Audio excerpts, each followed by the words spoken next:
So, bakit po tayo magwa-1OT? Naniniwala ba kayo na lahat tayo may purpose? Bakit tayo nandito sa mundo to? Kayo ba'y may magulang? May magulang kayo, no? Kayo ba'y may kapatid? Yung iba dyan, nag-asawa at nagkaanak. Tama po ba? At pag nagkaanak, magkakaapo. Tama po ba? So, lahat tayo tatanggap ng responsibility. Okay? So, ibig sabihin, be blessed ka. Pag binigyan ka ng pamilya, you are so blessed. Pag binigyan ka ng anak, responsibility mo yan. Pinili ka ni Lord para ibigay sa inyong anak. Pwede mong bigay sa Amerikano yan eh. Pero sa iyong binigay, tama? So, ibig sabihin, responsibility mo yan. At kaya mo yan. Sino mo yung puprovide, di ba? So, meron tayo natawag na deepest why.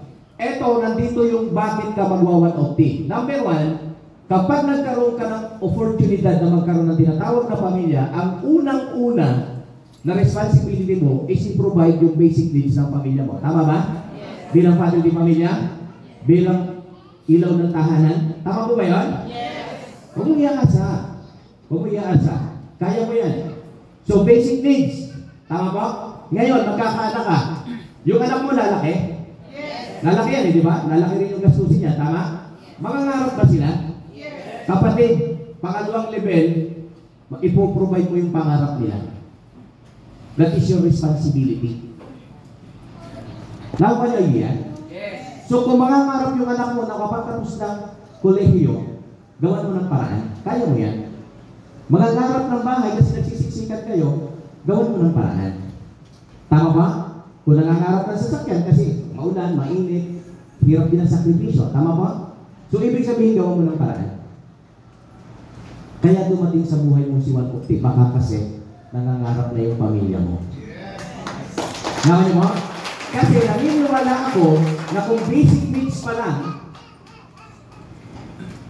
ang kailangan mong i-provide, baka empleyado pa rin katulad ko. Nag-upgrade kasi. Nakanya mo? So this is the time na yung pangarap nila, pagtulong-tulungan na natin, at least hindi mo naman gagawin mag-isa. Nakanya mo? So si 1OT, i-provide pangarap ng pamilya mo. Napangarap mo rin naman actually.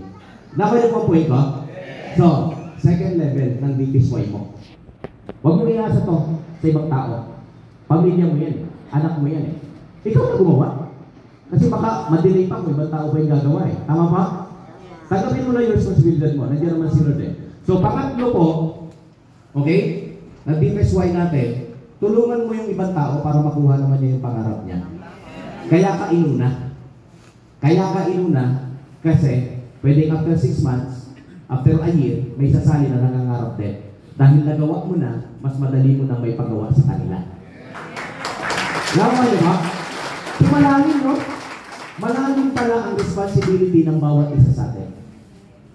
Kaya kayo, lagi niyo itong tatandaan, pag may naniwala at nagtiwala sa inyo, huwag niyo naman po sirahin. Dahil hindi naman ikaw ang nagbigay niyan sa'yo, si Lord. Para yung asawa, naniniwala ba kayo na may Bicolano na kapag-asawa ng taga-Sambuanga? Magkalayo yun, ha? O sabihin na natin, yung Bicolano, babae. O Bicolana yun, siyempre. O ang tanong, wala na bang binata sa Bicol? Meron pa naman, di ba? O yung taga-Sambuanga binata, ang dami rin naman dalaga doon. Ito yung point ko. Pumunta sa Manila yung taga-Bicol. Pumunta yung Sambuanga taga-Manila, sa Manila. So nagkita sila sa Manila. Tapos nag-asawa sila. Ang point ko, eto. Sino yung nag-set ng schedule para magkita sila? Si Lord. Si Lord po. Nakuha niyo po ang point ko? So, ano po yung point ko? Nung nakita mo si Okti, iselect na rin. Kasi, answered prayer to sa'yo. Tatrabahuhin mo na lang.